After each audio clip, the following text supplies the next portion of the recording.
어느 날 갑자기 세상이 나를 잊어버린 것 같은 순간이 찾아옵니다. 어제까지만 해도 울리던 전화기가 조용해지고 늘 같이 밥을 먹던 사람들이 하나둘 약속에서 빠지기 시작하고 일이 내 손을 떠난 자리에는 이상할 만큼의 정적만 남습니다. 나만 빼고 세상은 그대로 잘 돌아가는 것 같지요. 그럴 때 마음속 어딘가에서 이런 생각이 고개를 듭니다. 내가 이제 필요 없는 사람이 된 걸까? 오늘 이야기는 바로 그 질문 앞에 놓였던 한 사람의 이야기입니다.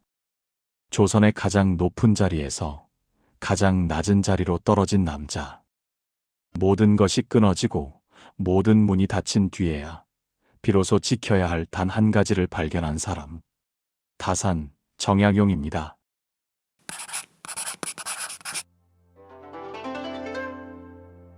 (1801년) 겨울의 한양은 유난히 매서웠습니다. 눈발이 성문을 넘어 골목골목을 헤매던 그 해, 한 남자가 포승줄에 묶인 채 남쪽을 향해 떠나고 있었습니다. 조금 전까지 그를 떠나보내던 사람들은 모두 고개를 돌리고 있었습니다. 어제까지만 해도 그의 문전에는 사람들이 줄을 섰지요. 그의 말 한마디, 그의 글 한 줄은 곧 조선의 법이 되고 제도가 되었습니다. 정조의 총애를 받던 젊은 관리, 새로운 세상을 꿈꾸던 개혁가, 사람들은 그를 다산이라고 불렀습니다. 하지만 왕이 세상을 떠나자 세상도 순식간에 변했습니다. 그의 스승들은 죄인이 되었고 형제들은 죽거나 흩어졌으며 그 자신은 먼 변방, 강진으로 유배를 떠나야 했습니다. 수많은 수레와 말이 오가던 한양의 대로는 그를 떠나보낼 때만큼은 이상하리만큼 조용했습니다. 누구도 그의 눈을 마주치지 않으려 했습니다. 볼 수 있으면서도 보지 않는 사람들, 그 침묵이 더 큰 상처가 되었습니다. 내가 정말 이렇게 사라지는 건가? 말이 남쪽으로 내려갈수록 한양의 소리는 점점 멀어져 갔습니다. 벼슬도, 관직도, 친구도, 책상도 모든 것이 그에게서 떨어져 나갔습니다. 그가 붙잡고 있던 것들은 한양이라는 도시와 함께 저 멀리 희미해져 갔습니다. 강진에 도착했을 때 그를 맞은 것은 환영 인사가 아니었습니다. 낯선 시선들, 조심스러운 발걸음들, 닫힌 문과 닫힌 얼굴들이었습니다. 죄인이 도착했다는 소문은 빠르게 퍼졌습니다. 누구도 그를 자신의 집에 들이고 싶어 하지 않았습니다. 결국 그는 주막의 작은 방 하나를 빌려 들어가야 했습니다. 낮아서 손이 닿고 위를 보면 곰팡이가 피어있는 낮은 천장, 창호지 너머로 스며드는 겨울바람이 숭숭 뚫린 틈 사이로 들락거리는 그런 방.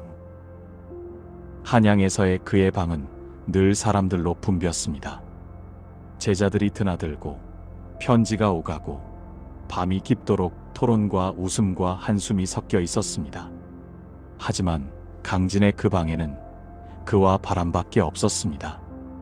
낮에는 아무도 그의 이름을 부르지 않았고 밤에는 누군가를 기다릴 필요조차 없었습니다. 그때 비로소 그는 알게 됩니다. 내가 이렇게까지 혼자가 될 수 있구나. 처음 몇 해 동안 그는 그 고독을 견디지 못했습니다. 잠에 들지 못하는 밤이면 좁은 방 한가운데 앉아 한양을 떠올렸습니다. 화려한 궁궐의 기둥과 조정회의의 팽팽한 공기, 정조가 자신의 글을 읽고 고개를 끄덕이던 눈빛, 그 모든 것이 너무 선명해서 그는 더 깊이 절망했습니다. 왜 나인가? 억울함과 분노가 번갈아 가슴을 쳤습니다. 만약 내가 조금 덜 솔직했다면, 만약 내가 조금만 더 눈치를 보았다면 이렇게까지 되지는 않았을까? 술잔을 붙들고 밤새도록 한탄을 늘어놓기도 했습니다. 절망은 사람을 가장 좁고 가장 어두운 곳으로 데려갑니다. 우리가 그랬던 것처럼요. 직장을 내려놓은 첫 해, 사람들이 이제 푹 쉬라고 말해줄 때까지만 해도 그 말이 위로처럼 들립니다. 하지만 시간이 조금 더 흐르면 그 말 사이에 숨어있던 진짜 의미가 들려오기 시작합니다. 이제 당신은 여기까지라는 말, 이제 당신의 자리는 여기 없다는 말. 전화기 너머에서 사라지는 목소리들, 이제는 다른 사람의 이름을 부르는 그들의 입술을 보면서 우리는 마음 깊은 곳에 묻어두었던 질문을 꺼내게 됩니다. 지금의 나는 무엇으로 남아있는가?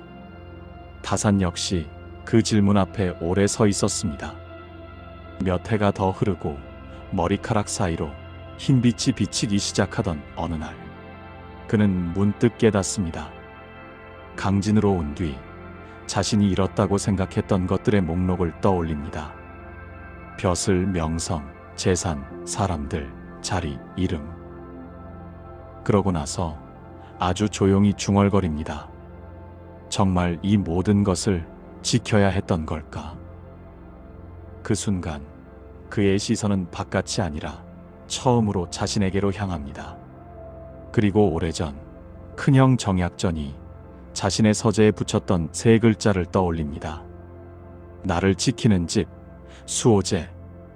세월이 흘러 먼 유배지에서 홀로 앉아있던 정약용은 이제야 그 이름의 무게를 온전히 이해하게 됩니다. 지금껏 나는 나를 둘러싼 것들을 지키느라 정작 나라는 존재를 돌보지 못했구나.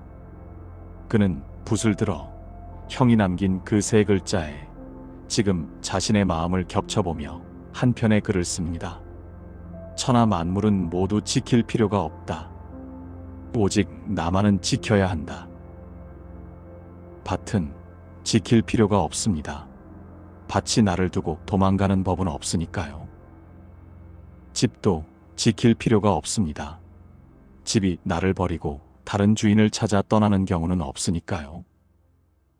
꽃과 열매, 재물과 그릇들, 그 모든 것은 제자리에 있습니다. 그런데 이상하게도 가장 지키기 어려운 것은 언제나 나였습니다. 이익이 보이면 마음이 그리로 달려가고, 위험이 보이면 겁을 먹고 물러서고, 달콤한 소리, 달콤한 얼굴 앞에서는 순식간에 제 몸을 비워버립니다. 그래서 그는 이렇게 말합니다.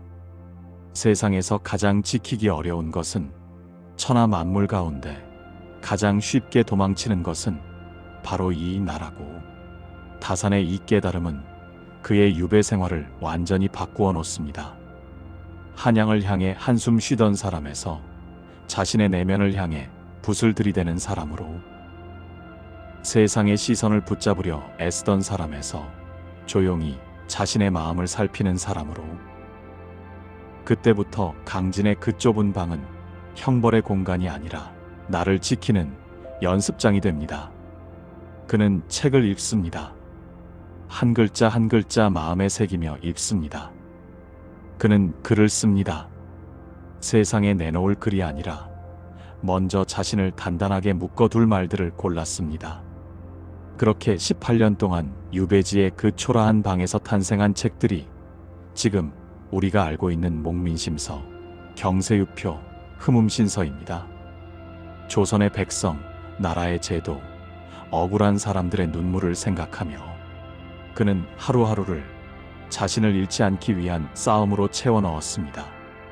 만약 그가 한양에서 모든 것을 누린 채 생을 마쳤다면 우리는 지금의 다산을 알지 못했을지도 모릅니다. 역설적이게도 세상이 그를 버린 시간이 그를 가장 온전한 자신으로 만들었습니다. 지금 당신의 하루는 어떠신가요? 출근하지 않아도 되는 아침, 열어볼 메일함이 없는 낮, 나를 기다리는 회의실이 더 이상 없는 시간들. 세상은 그 시간을 한가함이라고 부르지만 막상 그 한가함은 사람을 불안하게 만들기도 합니다. 아무도 나를 찾지 않는 것 같고 내 이름이 더 이상 어디에도 등장하지 않는 것 같으니까요. 그럴 때면 우리의 마음은 과거로, 밖으로, 남에게로 도망칩니다. 예전에 내가 어떤 사람이었는지, 사람들이 나를 어떻게 대했는지, 이제는 그 모든 것이 현재의 나를 대신해 줄 것만 같으니까요. 하지만 다산의 이야기는 조용히 다른 말을 건넵니다.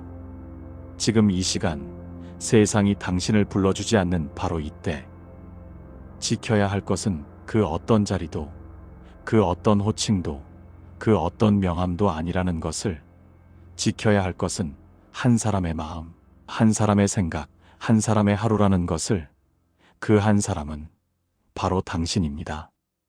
당신이 오늘 하루 누구에게도 전화 받지 못했다 해도, 약속 하나 잡히지 않았다 해도, 그 시간 동안 당신 자신을 조금 더 살펴볼 수 있었다면 그것만으로도 이미 지킨 것이 있습니다. 나는 어떤 때 가장 숨이 편안해지는지, 나는 무엇을 할 때 시간을 잊는지, 어떤 말을 들을 때 마음이 깊이 닫히는지, 그 질문에 천천히 귀를 기울이는 것, 그것이 바로 당신만의 수호제를 짓는 일입니다.